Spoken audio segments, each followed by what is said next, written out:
Los rayos del sol atravesaban el agua con una intensidad mágica, filtrándose a través de la superficie del océano como finos hilos de oro líquido. Cada destello creaba un caprichoso juego de luces que danzaban y se retorcían en patrones hipnóticos, iluminando las profundidades con un resplandor etéreo.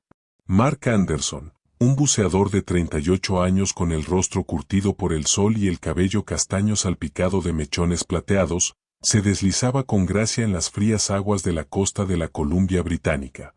Era un día cualquiera de septiembre, con el cielo despejado y una brisa salada que apenas agitaba las olas en la superficie. Mark no tenía ni idea de que ese momento, aparentemente rutinario, estaba a punto de cambiar su vida para siempre. Con más de una década de experiencia en buceo, sus manos ásperas habían manejado equipos bajo las condiciones más adversas, había realizado cientos de inmersiones en mares de todo el mundo, desde arrecifes tropicales hasta cuevas heladas, y sus ojos habían capturado miles de fotos submarinas que colgaban en su pequeña casa como trofeos silenciosos. Pero nada, ni sus años de práctica ni las incontables horas bajo el agua, podría haberle preparado para el encuentro extraordinario que le esperaba aquel día. La visibilidad era excepcional, un regalo raro en estas aguas del Pacífico noroeste. El horizonte submarino se extendía hasta unos 30 metros, revelando un paisaje de belleza indómita. Columnas de algas kelp se alzaban como torres de un bosque encantado, sus hojas verde oscuro ondeando perezosamente con la corriente. El agua, aunque fría a solo 12 grados Celsius, era extraordinariamente clara, casi como un cristal líquido que permitía ver cada detalle con una precisión asombrosa. Mark nadaba tranquilamente, su respiración rítmica burbujeando a través del regulador, un sonido que se mezclaba con el leve crujido de las algas y el eco distante del océano. Vestía un traje de neopreno negro desgastado por el uso, con parches en las rodillas que contaban historias de rocas y corales, y llevaba una cámara submarina robusta, su fiel compañera, colgada del pecho. Entre los bosques de algas, apuntaba el lente a las brillantes estrellas de mar que salpicaban el fondo rocoso. Algunas eran de un rojo intenso, como gotas de sangre coagulada, otras, de un naranja vibrante que parecía desafiar la penumbra. Le llamó la atención un pequeño grupo de pepinos de mar, criaturas bulbosas y de textura rugosa que se aferraban a las rocas con una paciencia milenaria. Decidió hacer algunos primeros planos, ajustó el enfoque de la cámara, capturando el contraste entre sus tonos terrosos y el azul profundo del agua. En ese instante, mientras el obturador hacía clic, sintió un cambio casi imperceptible en el movimiento del agua, una corriente sutil, un susurro hidráulico que erizó los vellos de su nuca. Algo grande estaba cerca. Mark se giró lentamente, sus movimientos deliberados para no perturbar el entorno. El corazón le latía con una mezcla de curiosidad y cautela, un instinto afilado por años de exploración submarina. Esperaba ver una foca curiosa, con su hocico brillante y sus ojos juguetones, o quizás una pequeña orca, elegante y poderosa, deslizándose entre las sombras. Ambos eran visitantes habituales de estas aguas. Pero lo que vio lo dejó helado de asombro, suspendido en el agua como si el tiempo mismo se hubiera detenido. A pocos metros de distancia, emergiendo de la penumbra azulada, nadaba una joven ballena jorobada, una cría de no más de 4 metros de largo. Su cuerpo grisáceo estaba salpicado de motas blancas, y sus aletas pectorales, largas y curvadas, cortaban el agua con una gracia torpe pero encantadora. Sus movimientos eran extraños, distintos del comportamiento habitual de estas majestuosas criaturas, no había en ellos la fluidez natural de una ballena sana. La cría se movía con movimientos espasmódicos, como si luchara contra una fuerza invisible, y giraba la cabeza constantemente hacia Mark, mirándolo con unos ojos pequeños pero inusualmente expresivos para una criatura tan enorme.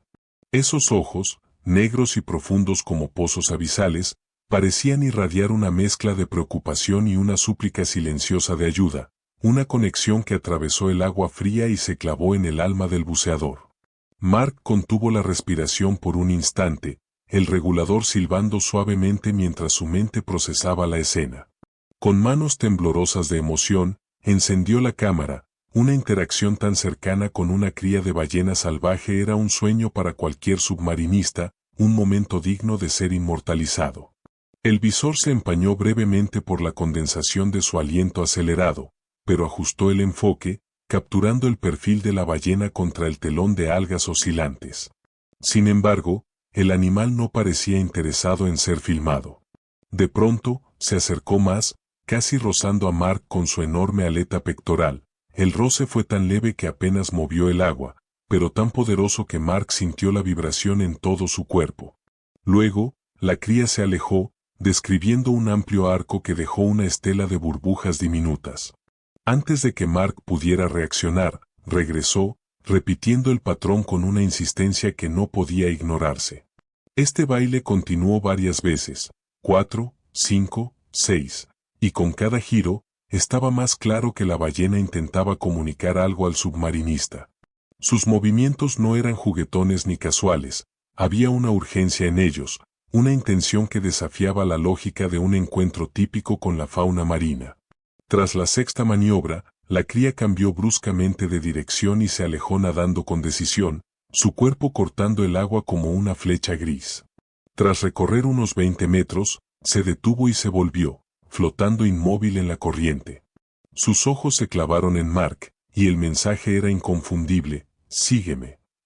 Mark dudó, su mente atrapada entre la prudencia y la fascinación. Seguir a un animal salvaje en aguas abiertas podía ser peligroso. Había aprendido eso en sus primeras inmersiones, cuando una corriente inesperada lo había arrastrado lejos de su grupo. El océano era un lugar impredecible, lleno de riesgos ocultos bajo su belleza engañosa. Pero algo en el comportamiento de la cría, su urgencia, casi desesperación, lo obligó a actuar. Comprobó el manómetro de su tanque. Le quedaban 40 minutos de aire, más que suficiente para una breve exploración. Ajustó la brújula en su muñeca, marcando el noreste, y con un movimiento firme de las aletas, empezó a seguir a su inusual guía. Nadaron juntos, alejándose de la orilla. La profundidad aumentaba gradualmente, y la luz del sol, que antes bañaba el fondo en tonos dorados, se hacía más tenue, tiñendo el agua de un azul profundo y melancólico. Las algas se volvieron más escasas, reemplazadas por un lecho de arena y rocas cubiertas de musgo marino. Cada 30 o 40 metros, la cría se detenía, girando su cuerpo con una precisión casi coreográfica para darle tiempo a Mark de alcanzarla. Él nadaba con esfuerzo, el frío del agua comenzando a colarse a través del neopreno, pero sus ojos no se apartaban de la ballena, hipnotizado por su propósito. Tras recorrer más de 500 metros, un viaje que tomó casi 15 minutos, llegaron a un pequeño valle submarino. El terreno descendía en una suave pendiente, formando una cuenca natural rodeada de paredes rocosas cubiertas de anémonas y corales blandos que ondeaban como plumas en la corriente. Aquí, a poca profundidad, apenas 10 metros bajo la superficie, Mark vio algo que le heló la sangre en las venas. Suspendida en el centro del valle, colgaba casi inmóvil una enorme ballena jorobada adulta, de al menos 14 metros de largo. Su cuerpo, normalmente elegante y aerodinámico, parecía una sombra de sí mismo. La piel gris oscuro, que debería haber brillado con reflejos plateados bajo la luz, estaba cubierta de una masa grisácea y grotesca que desde lejos parecía una extraña enfermedad. Al acercarse, Mark se dio cuenta de que eran percebes, pero no las pequeñas colonias que suelen adherirse a las ballenas como pasajeros inofensivos. Esta era una infestación masiva, una capa gruesa y sólida, en algunos lugares de varios centímetros de grosor, cubría casi todo el cuerpo del animal, desde la cabeza hasta la aleta caudal. Solo pequeñas zonas alrededor de los ojos y el espiráculo permanecían libres, como ventanas diminutas en una fortaleza de parásitos. La ballena flotaba con una quietud antinatural, sus aletas pectorales colgando flácidas a los lados, y su enorme ojo derecho, del tamaño de un puño humano, lo observaba con una resignación que partía el alma. La cría nadó hacia la ballena, supuestamente su madre, y comenzó a empujarla suavemente con la cabeza, un gesto tierno pero inútil. La ballena adulta apenas respondió, solo agitó débilmente la aleta caudal, un movimiento lento y agotado que apenas desplazó el agua. Incluso a través del líquido, Mark pudo percibir lo agitada e irregular que era su respiración, el aire salía del espiráculo en ráfagas cortas y entrecortadas, enviando burbujas turbulentas hacia la superficie. Sin perder tiempo, el submarinista se acercó con cautela, su corazón latiendo con fuerza contra las costillas. Le temblaban las manos mientras desenganchaba un cuchillo de titanio de su cinturón, una herramienta compacta pero afilada que siempre llevaba por seguridad. Sabía que los percebes podían ser un signo de graves problemas de salud en las ballenas. Había leído sobre ello en revistas científicas y escuchado historias de biólogos marinos en sus viajes. Normalmente, el fuerte sistema inmunitario de estos animales mantenía a raya a los parásitos, pero esta infestación era anormal, un grito silencioso de que algo estaba profundamente mal. Acercándose con cuidado al flanco izquierdo de la ballena, Mark empezó a retirar los grupos más grandes de percebes. El trabajo era minucioso y agotador. Los crustáceos estaban incrustados como cemento, sus bases calcáreas adheridas a la piel con una fuerza sorprendente. Tenía que ser lo bastante delicado como para no rasgar la piel sensible de la ballena, pero lo bastante firme para desprender los parásitos. Cada corte era un desafío. El cuchillo rasgaba las capas externas, enviando fragmentos grises al agua como polvo submarino, pero el progreso era lento. La cría permanecía cerca, nadando en círculos ansiosos alrededor de su madre y de Mark, sus aletas cortando el agua con un zumbido grave. De vez en cuando, emitía sonidos profundos, gruñidos bajos y resonantes que vibraban en el pecho de Mark, como si lo animara a seguir o le suplicara que no se detuviera.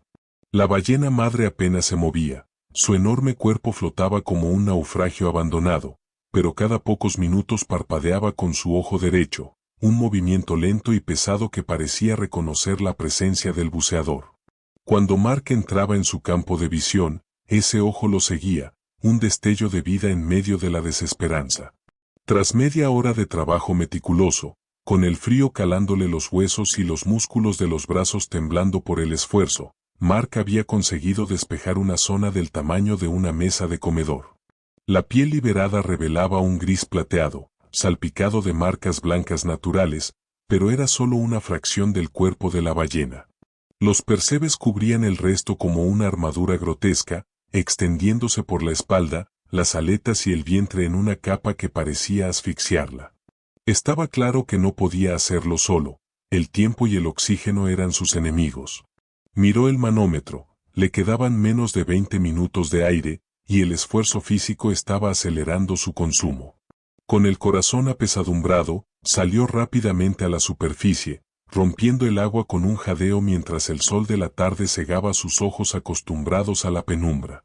Trató de memorizar la ubicación exacta, 1 milla al noreste de la entrada de Havasun, un punto marcado por una boya descolorida que flotaba a lo lejos y el contorno irregular de la costa en el horizonte.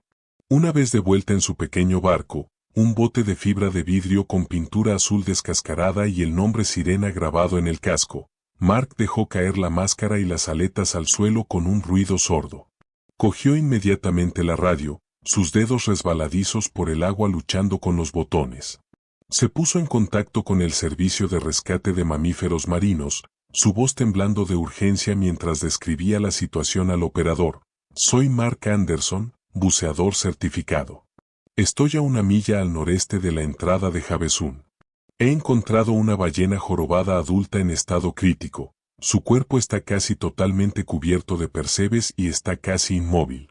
Hay una cría cerca. Hizo una pausa, tragando saliva para calmar los nervios. Necesitan venir rápido. Afortunadamente, al otro lado de la línea había un especialista con experiencia, una voz tranquila pero firme que respondió con profesionalidad. Le hicieron algunas preguntas aclaratorias. ¿Cómo está respirando?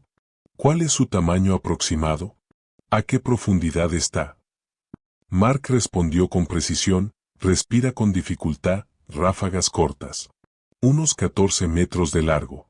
A 10 metros de profundidad.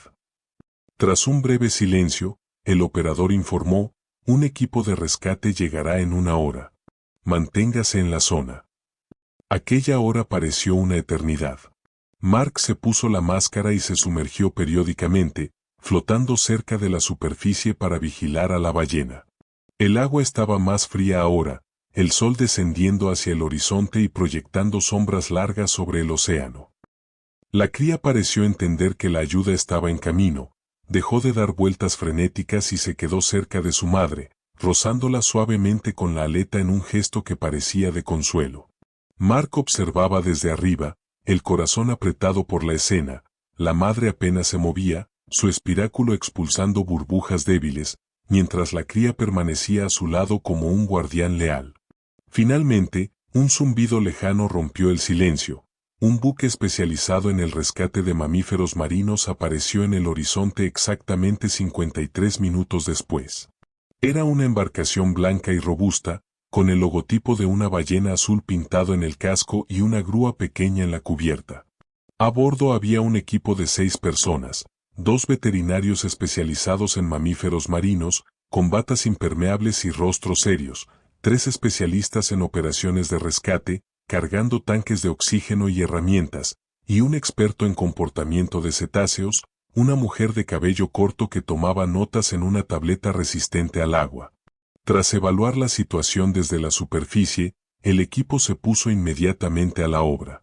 2 buzos descendieron con equipos especiales, sus trajes negros reluciendo bajo el agua mientras cargaban raspadores hidráulicos diseñados para eliminar percebes sin dañar la piel de la ballena. Mark los observó desde el bote, maravillado por la eficiencia de las herramientas. Los raspadores zumbaban suavemente, desprendiendo grandes placas de crustáceos que caían al fondo como nieve grisácea. El trabajo avanzaba lenta pero constantemente. Cada hora, los buzos rotaban para conservar el aire, emergiendo con rostros enrojecidos por el frío pero determinados. Mark, con permiso del jefe de la operación, un hombre corpulento con barba gris llamado Tom, se unió al equipo para ayudar en lo que pudiera. Volvió a sumergirse, esta vez con un tanque nuevo que le prestaron, y trabajó junto a los buzos, usando su cuchillo para despejar áreas pequeñas mientras ellos manejaban las zonas más grandes. La cría permaneció cerca todo el tiempo, nadando en círculos amplios y observando atentamente los esfuerzos de rescate. Sus ojos seguían cada movimiento, y de vez en cuando emitía un gemido bajo, un sonido que resonaba como una nota de esperanza en el agua. Después de varias horas, la mayoría de los percebes habían sido eliminados. La piel de la ballena, ahora visible, mostraba un gris plateado salpicado de cicatrices naturales, pero también heridas rojas donde los parásitos habían estado más incrustados. Los veterinarios realizaron un examen más exhaustivo, nadando alrededor del animal con linternas y sondas. Lo que descubrieron les preocupó profundamente. Observaron una pequeña hinchazón en el costado izquierdo de la ballena, una protuberancia anormal para esta especie. Uno de los veterinarios, una mujer de ojos penetrantes llamada Laura, sacó un equipo portátil de ecografía y lo presionó contra la piel del animal. La pantalla mostró una imagen borrosa pero alarmante, un objeto extraño en el estómago de la ballena, una masa irregular que no pertenecía allí.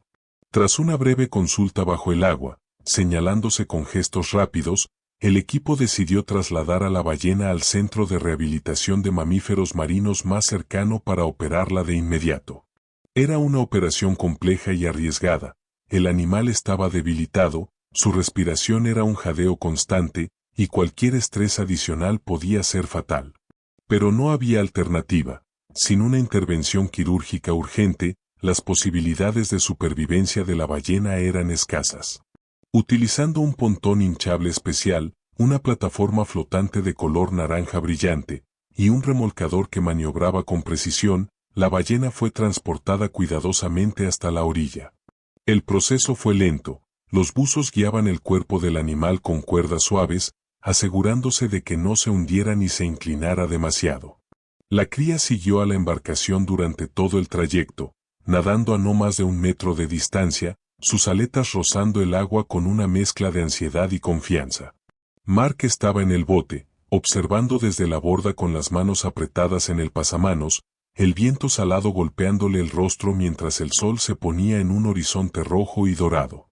En el centro de rehabilitación, una instalación moderna con piscinas profundas y paredes de vidrio que daban al océano, el equipo veterinario comenzó inmediatamente la operación. La ballena fue colocada en una piscina poco profunda, sostenida por arneses suaves, mientras un tubo de oxígeno mantenía su espiráculo despejado. Lo que extrajeron del estómago de la ballena conmocionó a todos. Un gran trozo de red de pesca industrial, un ovillo retorcido de fibras sintéticas verdes y negras saturadas de sustancias químicas tóxicas. La red, de unos 2 metros de largo, estaba empapada en un olor acre que se percibía incluso bajo el agua salada. Un análisis de laboratorio, realizado esa misma noche en una sala llena de microscopios y monitores, reveló que la red había sido tratada con un compuesto antiincrustante especialmente nocivo que incluía tributilestaño, uno de los contaminantes más tóxicos del medio marino. Se trata de una bomba de relojería química, explicó el Dr. Chen, veterinario jefe, un hombre delgado con gafas que sostenía los resultados del laboratorio bajo una luz blanca. Mostró a Mark una gráfica en la pantalla, picos rojos que indicaban niveles letales de toxinas. Cuando la ballena ingirió este trozo de red, las sustancias químicas empezaron a disolverse en el ácido de su estómago. Las toxinas entraron en su torrente sanguíneo y se acumularon en sus tejidos grasos, envenenando lentamente todo su organismo. Los monitores mostraban los daños devastadores. El hígado se había hinchado a casi el doble de su tamaño normal, sus tejidos inflamados y moteados de manchas oscuras. Los riñones, agotados, apenas filtraban las toxinas. El sistema inmunológico casi se había colapsado, permitiendo la infestación masiva de percebes que Mark había encontrado. Otros 3 o 4 días como máximo y el daño habría sido irreversible, dijo el Dr. Chen, sacudiendo la cabeza mientras estudiaba el análisis de sangre en una tableta. La concentración de toxinas ya había alcanzado un nivel crítico, por eso no podía moverse bien. Su sistema muscular estaba parcialmente paralizado por el veneno. Si no hubiera sido por la notable inteligencia de la cría y tu oportuna ayuda, habríamos perdido a las dos. Mark, aún con el traje de neopreno húmedo pegado al cuerpo, examinó el trozo de red al microscopio en una sala contigua. Bajo la luz fría del laboratorio, se veían claramente cristales de sustancias tóxicas incrustados en las fibras sintéticas, brillantes como diamantes venenosos. Estos revestimientos antiincrustantes se prohibieron a principios de la década de 2000 debido a su extrema toxicidad, explicó uno de los técnicos, una joven con el cabello recogido en una coleta, señalando un informe en papel. Pero algunos fabricantes sin escrúpulos siguen utilizándolos, sobre todo en países con normativas medioambientales menos estrictas. Esto probablemente vino de un barco pesquero ilegal. Durante las 3 semanas siguientes, la ballena y su cría permanecieron en una piscina especial de rehabilitación, un tanque circular de 20 metros de diámetro con agua filtrada y paredes pintadas de azul claro. Mark las visitaba casi a diario, conduciendo 1 hora desde su casa en una camioneta vieja llena de equipo de buceo. Ayudaba a cuidar de los animales, limpiaba los filtros de la piscina, asistía a los veterinarios con las mediciones y documentaba su recuperación con una cámara nueva que había comprado para la ocasión. Poco a poco, el estado de la ballena adulta fue mejorando, las heridas en su piel se curaron, dejando pequeñas cicatrices blancas como recuerdos de la batalla. Los análisis de sangre mostraron una reducción constante de los niveles de toxinas, y tras una semana, recuperó el apetito, devorando cubos de pescado que los cuidadores arrojaban al agua. La cría permaneció cerca de su madre todo el tiempo, nadando en círculos juguetones o descansando a su lado con la cabeza apoyada en su flanco. El personal del centro se maravilló de su lealtad e inteligencia. Si no hubiera sido por su insistencia en buscar ayuda, nunca habríamos sabido que su madre tenía problemas, decía Laura, la veterinaria, mientras anotaba datos en un cuaderno. Es como si supiera exactamente qué hacer. A mediados de octubre, cuando todos los indicadores se habían normalizado, la respiración era estable, los niveles de toxinas eran mínimos y la ballena nadaba con fuerza renovada, se tomó la decisión de devolverlas al océano. El día era extraordinariamente claro y cálido, un raro respiro del clima gris de la Columbia Británica. El sol brillaba alto, reflejándose en las olas como un espejo roto, y una brisa suave traía el aroma de sal y algas. Decenas de personas se reunieron en la orilla para presenciar el conmovedor acontecimiento. Voluntarios del centro, familias locales con niños que sostenían carteles dibujados a mano, y algunos periodistas con cámaras colgadas al cuello. Mark estaba en uno de los barcos de escolta, un pequeño yate blanco piloteado por Tom, el jefe del equipo de rescate. Seguía filmando con su cámara, el lente capturando cada detalle mientras se abrían las puertas de la piscina de rehabilitación con un chirrido metálico. Las ballenas no se dirigieron inmediatamente a la salida. Nadaron cerca de la entrada durante varios minutos, sus cuerpos girando lentamente en el agua como si evaluaran la transición. La madre levantaba la cabeza, oliendo el aire salado que entraba por el canal, mientras la cría rozaba el borde de la piscina con su aleta, explorando con curiosidad. Luego, como si hubieran tomado una decisión tácita, se zambulleron simultáneamente, sus cuerpos grises cortando el agua con una elegancia restaurada. Nadaron hacia mar abierto, dejando una estela de espuma blanca tras ellas. De repente, tras nadar unos 50 metros, se detuvieron. Dándose la vuelta con una sincronía casi mágica, ambas ballenas se turnaron para saltar casi por completo fuera del agua. La madre emergió primero, su cuerpo masivo arqueándose contra el cielo antes de caer con un estruendo que envió olas hacia la orilla. La cría la siguió, más pequeña pero igual de vigorosa, girando en el aire antes de aterrizar con un chapoteo juguetón. A todos los presentes les pareció un saludo de despedida, un gesto de gratitud por su rescate. Mark, con los ojos húmedos tras el visor de la cámara, capturó cada salto, el sonido del agua resonando en sus oídos como un aplauso natural. Después de esto, las ballenas nadaron lentamente hacia el norte, sus siluetas desvaneciéndose en el horizonte mientras se embarcaban en un largo viaje hacia sus zonas de invernada frente a la costa de Hawái. En los meses siguientes, la historia del rescate de la ballena se extendió como un eco poderoso. Apareció en publicaciones científicas con títulos como Inteligencia cetácea en acción y en revistas medioambientales que destacaban la lucha contra la contaminación marina. Se prestó especial atención al inusual comportamiento de la cría al buscar ayuda humana. Los expertos en comportamiento de cetáceos, reunidos en conferencias con pizarras llenas de diagramas, señalaron que estos casos son extremadamente raros y demuestran la inteligencia profunda de estos animales. Es casi como si tuviera un plan, dijo un profesor en una entrevista, sosteniendo una foto de la cría tomada por Mark. Mark continuó siguiendo el destino de las ballenas que había salvado gracias a unas etiquetas especiales de seguimiento colocadas antes de su liberación. Eran pequeños dispositivos satelitales adheridos a sus aletas dorsales, apenas visibles pero capaces de enviar señales a una red de científicos.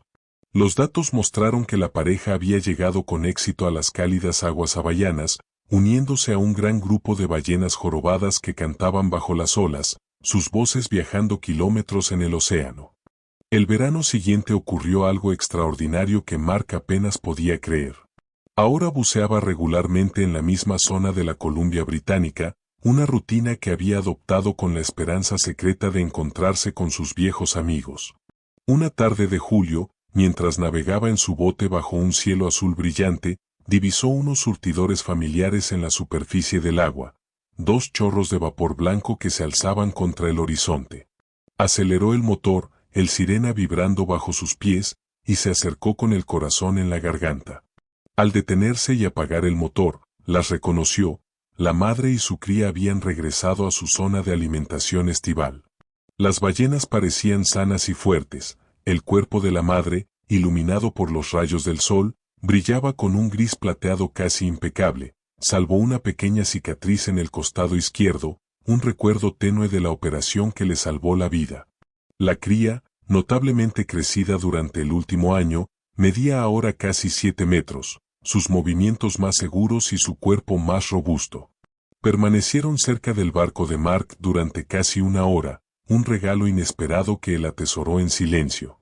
La madre nadaba en círculos amplios, levantando la cabeza para respirar con una fuerza renovada, mientras la cría se atrevía a acercarse más, rozando el casco del bote con su aleta en un toque juguetón que hizo temblar la embarcación.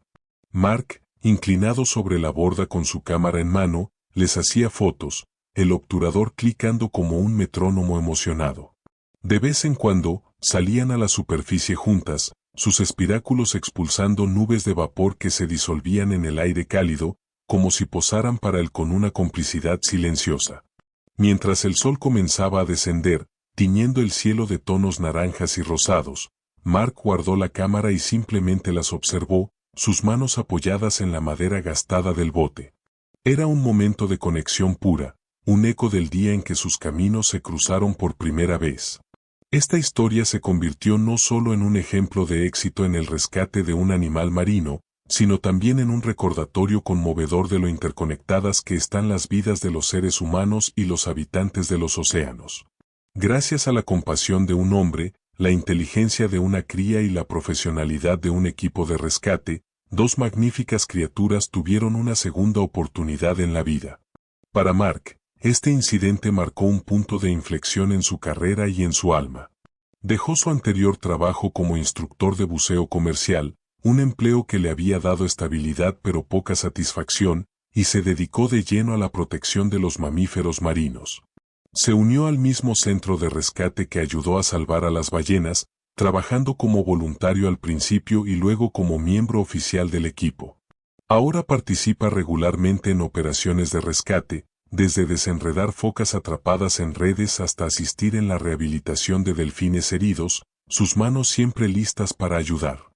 Las fotos y videos que capturó durante el rescate de las ballenas pasaron a formar parte de un programa educativo sobre conservación marina. Se proyectan en escuelas y museos, acompañados de paneles que explican el devastador impacto de los residuos humanos en la vida marina, redes abandonadas, plásticos tóxicos, químicos prohibidos que aún acechan en los océanos. Las imágenes de la ballena cubierta de percebes, la cría suplicante y el equipo trabajando bajo el agua sirven para concienciar a niños y adultos por igual, un llamado a la acción contra la contaminación que Mark nunca imaginó liderar. Cada año, cuando las ballenas jorobadas regresan a las aguas de la Columbia Británica, Mark se aventura mar adentro con una especial expectación. Sale al amanecer, el bote cortando las olas mientras el sol tiñe el agua de oro. Lleva su cámara, pero también un cuaderno donde anota avistamientos, un hábito que adoptó tras su encuentro. Aunque sabe que las posibilidades de volver a encontrarse con sus ballenas son escasas, el océano es vasto y las ballenas migran miles de kilómetros, nunca pierde la esperanza.